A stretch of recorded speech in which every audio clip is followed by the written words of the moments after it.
দেশের বাইরে থেকে যে সকল রেমিটেন্স যোদ্ধারা বিকাশ অ্যাকাউন্ট খুলবেন তারা যে কাজটি করবেন সর্বপ্রথম আপনার মোবাইল ফোন থেকে গুগলের প্লে স্টোরে চলে যাবেন। আপনাদের ভিতরে যারা প্রবাসে থেকে বিকাশ অ্যাকাউন্ট খুলবেন তারা যে কাজটি করবেন আমার এই ভিডিও ডেসক্রিপশনে চলে যাবেন। এর জন্য এখান থেকে যে দেখতে পাচ্ছেন মোর লেখা রয়েছে, আপনি এখান থেকে এই মোর লেখাতে প্রেস করবেন। এখানে প্রেস করলে এখান থেকে আপনি আবারও মোর লেখা পাবেন, আপনি এখান থেকে এই মোর লেখাতে প্রেস করবেন। এই মোর লেখাতে প্রেস করলে দেখতে পারবেন এইখানেই বিকাশ অ্যাপের একটা ডাউনলোড লিঙ্ক রয়েছে। আপনি সরাসরি এই লিঙ্কটিতে ক্লিক করবেন। যদি আপনার ফোন থেকে প্লে স্টোর নির্বাচন করতে বলে প্লে স্টোরে ক্লিক করবেন, তাহলেই দেখতে পারবেন আপনাদের সামনে বিকাশ অ্যাপ্লিকেশনটি চলে আসবে। মনে রাখবেন অবশ্যই আপনি লিঙ্ক থেকে বিকাশ অ্যাপটি ইনস্টল করবেন, তাহলে আপনার অ্যাকাউন্ট খুলতে সুবিধা হবে। আপনি বিকাশ অ্যাপটিকে আপনার ফোনে ইনস্টল করে ওপেন দিয়ে দিবেন। ওপেন দিলে দেখতে পারবেন এখানে বাংলাদেশে যে বিকাশ রয়েছে সেই বিকাশ যে অ্যাপ রয়েছে সেম অ্যাপই ওপেন হয়ে যাবে। এবার এখানে আপনি দুইটা অপশন পাবেন, একটা হচ্ছে লগ ইন রেজিস্ট্রেশন আর একটা হচ্ছে বিকাশ নাম্বার পরিবর্তন। এখানে যে দুইটা অপশন দেখতে পাচ্ছেন, উপরের অপশন দিয়ে আপনি লগ ইন এবং রেজিস্ট্রেশন করবেন এবং নিচের অপশনটি হলো মাইগ্রেট করার অপশন। তার মানে বাংলাদেশ থেকে যারা দেশের বাহিরে যাবেন তারা দেশের বাহিরে গিয়ে চাইলে নাম্বার পরিবর্তন করে ওই দেশের নাম্বারে বিকাশ অ্যাকাউন্টটিকে অ্যাক্টিভ করে নিতে পারবেন। অথবা সাপোজ কেউ দেশের বাহিরে বিকাশ অ্যাকাউন্ট খুলেছেন, এখন বাংলাদেশে চলে আসছেন, এখন আপনি চাইলে আপনার সেই বিদেশের নাম্বারটি পরিবর্তন করে বাংলাদেশের নতুন একটি সিম ব্যবহার করে আপনি সেই বিকাশ অ্যাকাউন্টটিকে ট্রান্সফার করে নিতে পারবেন। তো এইখান থেকে যেহেতু আমরা নতুন অ্যাকাউন্ট খুলব, তাই এখান থেকে লগ ইন এবং রেজিস্ট্রেশনে ক্লিক করলাম। এরপর আপনি দেখতে পারবেন আপনি যে দেশে অবস্থান করছেন সেই দেশের কোড এখানে চলে আসছে এবং সেই দেশের নাম লেখা চলে আসছে। তো আমি সিঙ্গাপুর থেকে করে দেখাচ্ছি। এখানে আমি সিঙ্গাপুরের নাম্বারটি দিলাম, নিচে সিঙ্গাপুরের নাম্বারটি দেওয়ার পর এখান থেকে পরবর্তী অপশনে ক্লিক করবেন। এবার দেখতে পারবেন আপনার ফোনে একটা ভেরিফিকেশন কোড চলে আসবে এবং যেই সিমের নাম্বার আপনি দিলেন অবশ্যই যেন সেই সিমটি অ্যাপ ইনস্টল করা মোবাইল ফোনের ভিতরে ইনসার্ট করা থাকে। তাহলে ওটিপি আসার সাথে সাথে অটোমেটিক্যালি সেই ওটিপি কোডটি এখানে নিয়ে নিবে। আপনি জাস্ট অ্যালাউতে প্রেস করবেন এবং পরবর্তী অপশনে ক্লিক করবেন। এখানে ওটিপি আসতে কিছুটা সময় অপেক্ষা করতে হতে পারে। আপনি এখানে সময় পার হয়ে গেলে রিসেন্ট দিবেন, 2-3 বার দেওয়ার পর দেখতে পারবেন ওটিপি চলে আসছে। অনেকের ক্ষেত্রেই সাথে সাথেই চলে আসে। এটা এসএমএস সার্ভারের জন্য মাঝে মাঝে ওটিপি আসতে দেরি হয়, আপনাদের ঘাবড়ানোর কিছু নেই।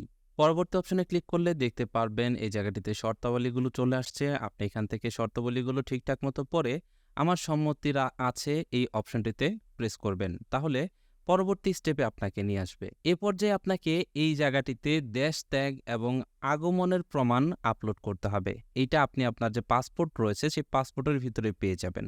এখানে যে স্যাম্পল লেখা দেখতে পাচ্ছেন, স্যাম্পল লেখাতে ক্লিক করলেই দেখতে পারবেন এখানে একটা ছবি আসছে। এই ছবিতে দেখুন একটা বিষয় লক্ষ্য করে দেখুন, পাসপোর্টের একটা পাতার ভিতরে কিন্তু দুইটা সিল দেওয়া রয়েছে, একটা হচ্ছে ডিপার্চার আর একটা হচ্ছে এন্ট্রি। তো একটা বাংলাদেশ থেকে দেওয়া হয়েছে এবং আরেকটা যখন আপনি যে দেশে যাবেন সেই দেশের যে ইমিগ্রেশন রয়েছে সেই ইমিগ্রেশন থেকে এই সিলটা দেওয়া হবে। তো আপনি আপনার পাসপোর্টের এই সিল সম্বলিত যে পাতা রয়েছে সেটার একটা ছবি আপনি এখান থেকে তুলে নেবেন। আপনি জাস্ট এখান থেকে ছবি তুলতে ট্যাপ করুন, লেখা এই লেখাটিতে প্রেস করবেন। এই লেখাটিতে প্রেস করলে আপনি দেখতে পারবেন যে ক্যামেরা ওপেন হয়ে গেছে। এবার আপনি পাসপোর্টের যে পৃষ্ঠা রয়েছে সেই পৃষ্ঠার সঠিকভাবে ছবি তুলে নেবেন। ছবি তোলার পর ছবিটি যদি স্পষ্ট থাকে নিচে ওকে লেখা রয়েছে, ওকে লেখাতে প্রেস করবেন এবং দেখতে পারবেন ছবিটি অ্যাটাচ হয়ে গেছে। এবার আপনি সিম্পলি এখান থেকে পরবর্তীতে ক্লিক করবেন এবং দেখতে পারবেন আপনার ক্যামেরা ওপেন হয়ে গেছে। এখানে আপনাকে আপনার জাতীয় পরিচয়পত্রের ফ্রন্ট পার্ট এখানে আপনাকে স্ক্যান করতে বলা হচ্ছে বা ছবি তুলতে বলা হচ্ছে।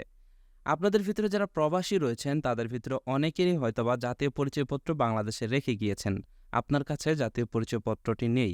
তারা যেটা করবেন, অন্য আরেকটি মোবাইল ফোনের ভিতরে আপনার জাতীয় পরিচয়পত্রের ছবি রেখে সেই ছবিটি আপনি আপনার মোবাইল দিয়ে তুলে নেবেন বিকাশ অ্যাপের মাধ্যমে। ছবিটি তোলার সময় লক্ষ্য রাখবেন এনআইডি কার্ডের প্রত্যেকটা লেখা যেন স্পষ্ট বোঝা যায়। সকল কিছু ঠিকঠাক থাকলে ছবি তোলার পর এখান থেকে আপনি সাবমিটে ক্লিক করে আপনার এনআইডি কার্ডের ফ্রন্ট পার্ট সাবমিট করে দিবেন। দেখতে পারবেন পুনরায় ক্যামেরা ওপেন হয়ে গেছে এবং এইখানে আপনাকে আপনার জাতীয় পরিচয়পত্রের ব্যাক সাইডের ছবি তুলতে বলা হচ্ছে। আপনি সেমভাবে ছবি তুলে এটাকেও সাবমিট করে দিবেন। সাবমিট করার পর দেখতে পারবেন এখানে আপনার জাতীয় পরিচয়পত্রের সব তথ্য চলে আসছে, নাম, নিজের নাম, পিতার নাম, মাতার নাম, এনআইডি কার্ডের নাম্বার, অ্যাড্রেস, সকল কিছু এখানে চলে আসবে।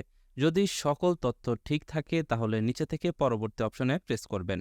এবার এখান থেকে আপনি শুরুতে আপনার লিঙ্গ নির্বাচন করবেন, তারপরে আয়ের উৎস নির্বাচন করবেন, তারপরে আনুমানিক মাসিক আয় নির্বাচন করবেন এবং তারপর পেশা নির্বাচন করবেন। করার পর এখান থেকে পরবর্তী লেখাতে প্রেস করে দিবেন।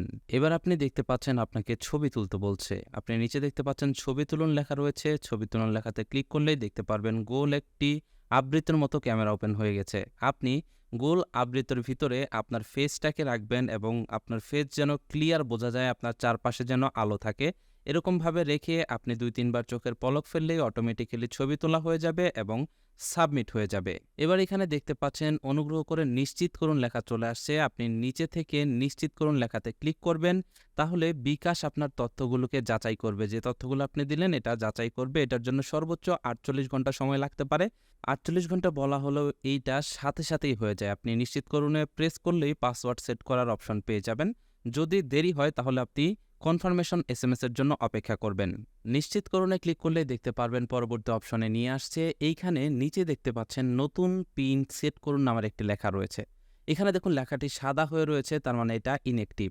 আপনার ফোনে কনফার্মেশন মেসেজ আসার আগ পর্যন্ত এখানে নতুন পিন সেট করুন এই লেখাটা এরকম ইনঅ্যাক্টিভ থাকবে। কিন্তু যখনই কনফার্মেশন মেসেজ চলে আসবে তখনই দেখতে পারবেন এটা পিঙ্ক কালার হয়ে গেছে। আপনি যেটা করবেন, আপনি এই পিঙ্ক কালার যখন আসবে তখন এই অ্যারো কিতে প্রেস করবেন। তার মানে নতুন পিন সেট করুন এই লেখাটিতে প্রেস করবেন। এটাতে প্রেস করলে দেখতে পারবেন এখানে আবারও আপনার মোবাইল নাম্বারটি চলে আসবে। আপনি পরবর্তী লেখাতে ক্লিক করবেন এবং দেখতে পারবেন আপনার ফোনে আবারও প্রথমবারের মতো ওটিপি সেন্ড হচ্ছে। ওটিপি চলে আসলেই এখানে আপনি অ্যালাউ করার অপশন পাবেন। আপনি অ্যালাউতে প্রেস করলেই দেখতে পারবেন আপনার ওটিপিটি এখানে সেট হয়ে গেছে। এবার এখান থেকে নিশ্চিত করুনে ক্লিক করবেন। নিশ্চিত করুনে ক্লিক করলে পরবর্তী স্টেপে নিয়ে যাবে। এখন দেখতে পাচ্ছেন এখানে আপনাকে ৫ সংখ্যার নতুন পিন সেট করতে বলা হচ্ছে। এই জায়গাটিতে আপনি আপনার বিকাশের পিন সেট করবেন। মনে রাখবেন এখানে পিন নাম্বারগুলো যেন এক সিরিয়ালের না হয়, একই ডিজিট না হয়। র্যান্ডমলি আপনি এখানে ৫টা ডিজিট প্রেস করে আপনার পিন নাম্বার সেট করে নেবেন। যেমন এখানে আপনি দিতে পারেন ১৯৮৩২৫ এরকম টাইপের। এক সিরিয়ালে দিতে পারবেন না এবং একই সংখ্যা ৫টা দিতে পারবেন না।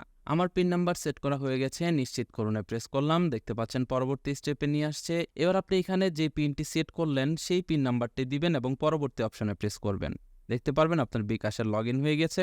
এখানে আপনার নাম সেট করতে বলবে। আর এখানে আপনি আপনার নামের প্রথম অংশ এবং শেষের অংশ লিখে পরবর্তী লেখাতে প্রেস করবেন, অথবা উপর থেকে এটাকে স্কিপ করতে পারেন। এরপর আপনাকে প্রোফাইল পিকচার সংযোজন করতে বলবে। আপনি এখান থেকে উপরে পরে করুন এই লেখাটিতে ক্লিক করে দিবেন। দেখতে পারবেন আপনার বিকাশ অ্যাকাউন্টে লগইন হয়ে যাবে। এইটা হলো আপনার প্রবাসী বিকাশ অ্যাকাউন্ট। এখান থেকে যখন আপনি ব্যালেন্স লেখাতে ক্লিক করবেন, ব্যালেন্সে ট্যাপ করলে দেখতে পারবেন আপনি 25 টাকা বোনাস পেয়ে গেছেন। এটা নতুন অ্যাকাউন্ট খোলার জন্য আপনাকে দেওয়া হয়েছে, যেহেতু আপনি লিঙ্কে ক্লিক করে অ্যাপটি ইনস্টল করেছিলেন।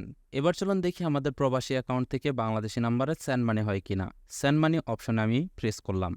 সেন্ড মানি অপশনে প্রেস করার পরে দেখতে পাচ্ছেন এখানে সেন্ড মানি নাম্বার দেওয়ার অপশন চলে আসছে। এখানে আমি বাংলাদেশি একটি নাম্বার দিয়ে দিলাম, যে নাম্বারে বিকাশ অ্যাকাউন্ট রয়েছে। তো আমি এখানে বাংলাদেশি বিকাশ পার্সোনাল নাম্বার দিয়ে অ্যারোকেতে প্রেস করলাম। দেখতে পাচ্ছেন এখানে অ্যামাউন্ট অপশন চলে আসছে। আমি ৫ টাকা সেন্ড মানি করব, তাই ৫ লিখে এখান থেকে অ্যারোকেতে প্রেস করলাম। অ্যারোকেতে প্রেস করার পর এখানে বিকাশের পিন নাম্বার দিতে বলা হচ্ছে। এখানে বিকাশের পিন নাম্বার দিয়ে অ্যারোকেতে প্রেস করলাম এবং বাংলাদেশে যেভাবে সেন্ড মানি করেন ঠিক সেইভাবেই সেন্ড মানি করতে ট্যাপ করে ধরে রাখুন এই লেখাটিতে প্রেস করলাম। এবার আপনারা লক্ষ্য করে দেখুন এখানে আরেকটি মোবাইলের স্ক্রিন আমি দিয়ে রেখেছি এবং এখানে দেখতে পাচ্ছেন মেসেজের ভিতরে সিঙ্গাপুরের নাম্বার কিন্তু এখানে ৫ টাকা সেন্ড মানি হয়েছে। তার মানে আমার ফোনে কিন্তু ৫ টাকা আসছে সিঙ্গাপুরি বিকাশ নাম্বার থেকে। তার মানে আমাদের প্রবাসী বিকাশ অ্যাকাউন্ট কিন্তু একদম ওপেন হয়ে গেছে। এবার এখানে আরও ২টা অপশন পাচ্ছেন, মোবাইল রিচার্জ এবং রেমিটেন্স। মোবাইল রিচার্জে ক্লিক করে আপনি বাংলাদেশি যে কোনো নাম্বারে টাকা রিচার্জ করতে পারবেন এবং এখান থেকে রেমিটেন্সে ক্লিক করলে দেখতে পারবেন পেওনিয়ারের অপশন রয়েছে। আপনারা চাইলে প্রবাসী অ্যাকাউন্টেও পেওনিয়ার লিঙ্ক করে পেওনিয়ারের টাকা বিকাশের মাধ্যমে উইথড্র করতে পারবেন। তো এটা ছিল দেশের বাইরে থেকে বিকাশ অ্যাকাউন্ট খোলার প্রসেস। আপনি যে দেশে অবস্থান করুন না কেন সেই দেশের নাম্বার ব্যবহার করে ঠিক এইভাবেই আপনি বিকাশ অ্যাকাউন্ট খুলে নিতে পারবেন এবং বিকাশ অ্যাকাউন্ট আপনি আপনার মোবাইল ফোন দিয়েই ব্যবহার করতে পারবেন। আজকের ভিডিওটি কেমন লাগলো কমেন্ট করে জানাবেন। সেই সাথে ভিডিওটি যদি ভালো লেগে যায় অবশ্যই ভিডিওটি আপনার ফেসবুকে এবং বিভিন্ন সোশ্যাল মিডিয়াতে শেয়ার করবেন। তাহলে আপনার দেখা দেখি আরেকজন প্রবাসী ভাই এই ভিডিওটি দেখে উপকৃত হবে। ভালো থাকুন, সুস্থ থাকুন। দেখা হচ্ছে পরবর্তী কোনো এক ভিডিওতে। আল্লাহ হাফেজ।